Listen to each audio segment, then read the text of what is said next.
Oi, oi, gente! Hoje eu vim conhecer a cidade de Dublin e aí vou levar vocês para acompanhar um dia comigo. Tô querendo conhecer o Museu de Arqueologia, a Galeria de Arte e aí vou mostrando tudo para vocês. Espero que gostem.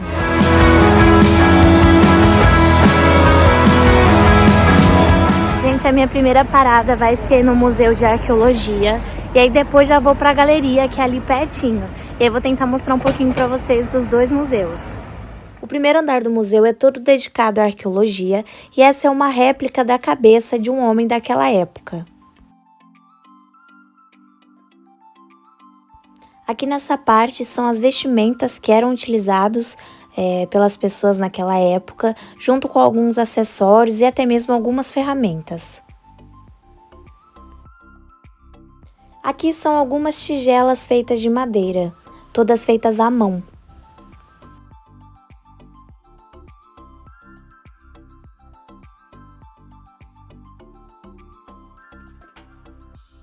No período neolítico, os bens domésticos incluíam tigelas de cerâmica não decoradas, muitas vezes com ombros, usadas para armazenar e cozinhar.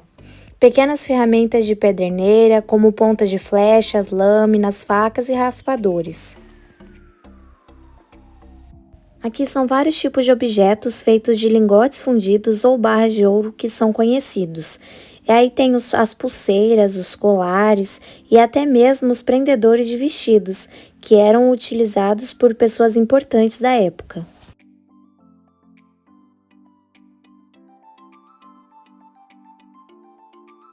Aqui são exemplos de mais alguns colares feitos de ouro.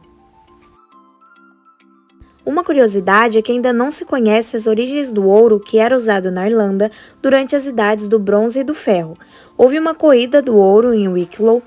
No entanto, é improvável que Wicklow tenha sido a fonte do ouro usado na Irlanda durante esse período, pois os minérios não correspondem aos objetos analiticamente.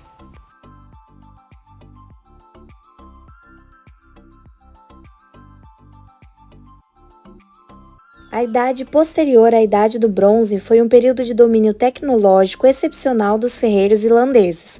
A adição de chumbo ao bronze e o uso de moldes de argila possibilitaram a produção de grandes objetos sofisticados, usando técnicas complexas de fundição. Aqui é onde ficam os tesouros irlandeses. A começar com o modelo do barco de ouro com seu mastro, bancos de remo e outros acessórios que podem ser considerados uma oferenda apropriada ao deus do mar. A decoração da gola tubular parece incluir um cavalo altamente estilizado. Os textos bíblicos em forma de manuscrito provavelmente apareceram na Irlanda com os primeiros missionários cristãos da Grã-Bretanha e da Europa continental. Esse agora é o primeiro papiro encontrado. Uma curiosidade é que alguns relicários foram descobertos acidentalmente. Os santuários em forma de túmulo de Lough Erne foram capturados em uma rede de pescador no lago Coll Fermanagh, e o santuário de Moloch Belt foi encontrado em 1945 por um cortador de grama. Aqui ficam alguns achados arqueológicos que foram encontrados em zonas pantanosas em riachos e lagos. Aqui se inicia a exposição medieval do museu. A Batalha de Clontarf foi travada nas margens da Baía de Dublin e uma frota de navios vikings desempenhou um papel significativo. Esse barco é uma réplica de um encontrado em 1880 em um túmulo em Gokstad, Noruega, onde o senhor nórdico foi enterrado em um grande navio viking datado de 900 a.C. Aqui são alguns fragmentos e alguns machados que eram utilizados naquela época. Essa é a espada Monasterevin e é importante como uma única forma de transição entre as espadas irlandesas e escocesas que são conhecidas. A Irlanda é um país católico, então tem a presença de muitos elementos religiosos. Esse é um jarro importado de Bristol e ele mostra uma cena de caça com um caçador tocando sua buzina e um cão de caça. Os vikings introduziram o arco e o machado na guerra irlandesa. Eles também introduziram novas formas de espadas e pontas de lança. A longa espada de 2 gumes de lâmina larga era a arma de prestígio. A lança era a arma mais importante e era usada tanto para arremessar quanto para golpear. Aqui é uma representação de como eram construídas as residências vikings daquele período.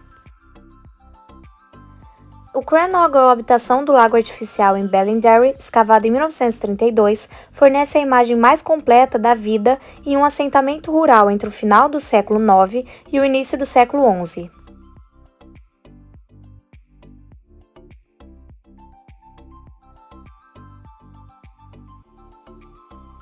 Naquela época, igrejas e edifícios importantes em áreas controladas pelos ingleses geralmente tinham pisos de ladrilhos. Os ladrilhadores usaram vários métodos para produzir os azulejos, decorados com desenhos geométricos, animais e folhagens. As igrejas de alguns mosteiros eram ricamente mobiliadas, mas muito poucas sobreviveram à destruição após a reforma. Essa capa elaborada era uma vestimenta usada por padres em ocasiões cerimoniais. Ela é confeccionada em cera italiana e foi bordada com cenas da Paixão de Cristo. Aqui são alguns exemplos de vestimentas que eram usadas pelas pessoas da época.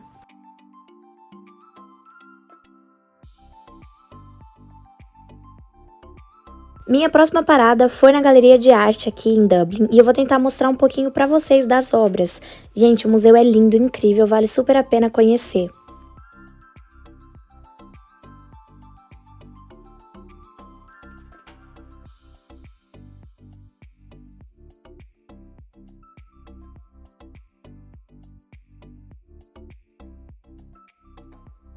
Por ser um país predominantemente católico, a Irlanda possui muitas obras de arte relatando cenas da Paixão de Cristo, Jesus Cristo, Maria e outros santos.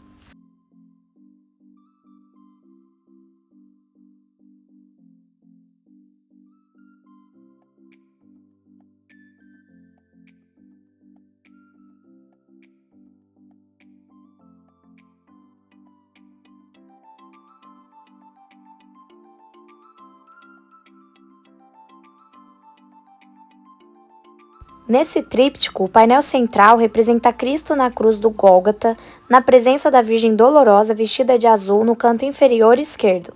As asas representam os doadores do tríptico e seus filhos ajoelhados em oração.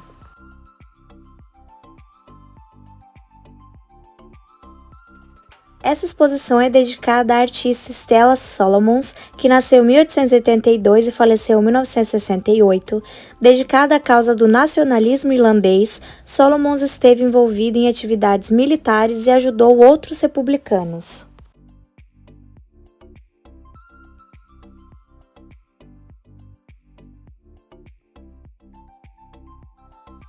Agora eu vou mostrar para vocês um armário Flamengo com ornamentos de prata.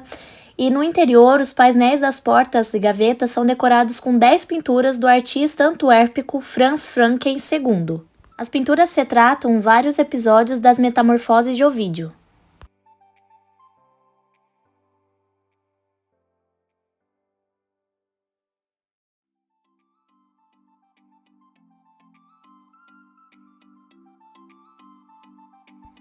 Essa foi a minha parte favorita da galeria de arte, que é esse salão. Gente, o salão era enorme e eu fiquei assim simplesmente apaixonada por tudo, pelas estátuas, pelas pinturas, pelos quadros.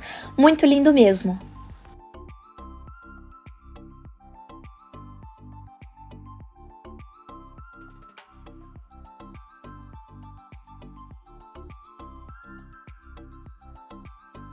Uma curiosidade é que, embora a produção indígena de vitrais seja muito mais antiga, o vitral mais famoso da Irlanda está associado ao renascimento celta do início do século XX.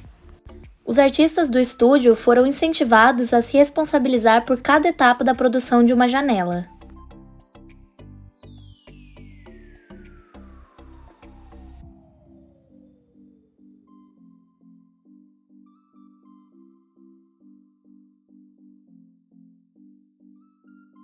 E a minha terceira e última parada foi no Museu de História Natural em Dublin.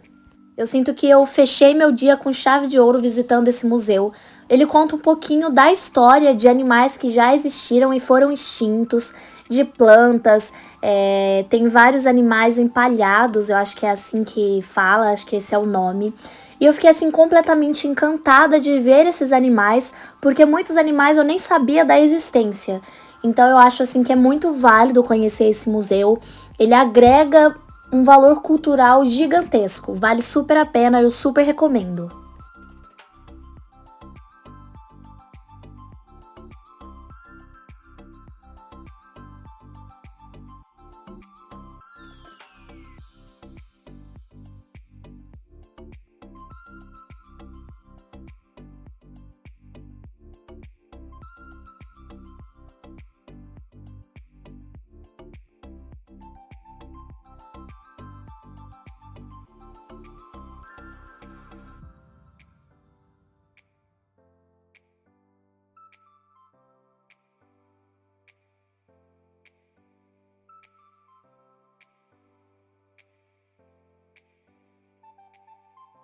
Nessa parte é mostrado todas as borboletas e moscas que já existiram ou que existem até hoje.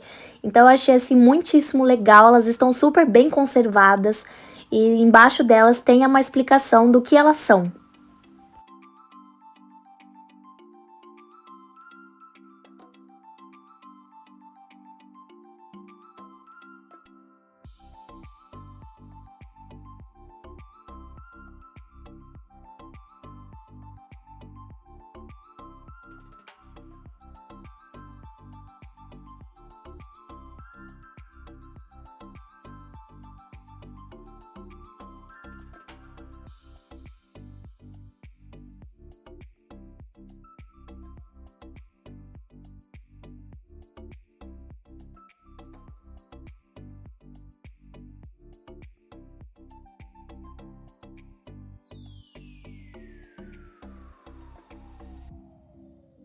Eu achei muito legal dessa parte porque muita gente não sabe o que é um fóssil. E aqui eles mostram fósseis reais que foram encontrados. Então é muito melhor quando você vê algo visual, né? Pra você entender como funciona. E o mais legal é que agora falando em Dublin em geral, que a maioria desses museus são gratuitos. Então aproveitem, gente, vão conhecer. Oi, gente! Acabei de chegar em casa e tô passando daqui pra finalizar o vídeo. Queria agradecer a todo mundo que assistiu o vídeo até aqui. Se você ainda não é inscrito, se inscreva no canal pra me ajudar. Curte esse vídeo, manda pra um amigo que vai vir viajar aqui pra Europa ou que gosta de acompanhar esses passeios pra me ajudar, tá bom? Um grande beijo e até o próximo vídeo!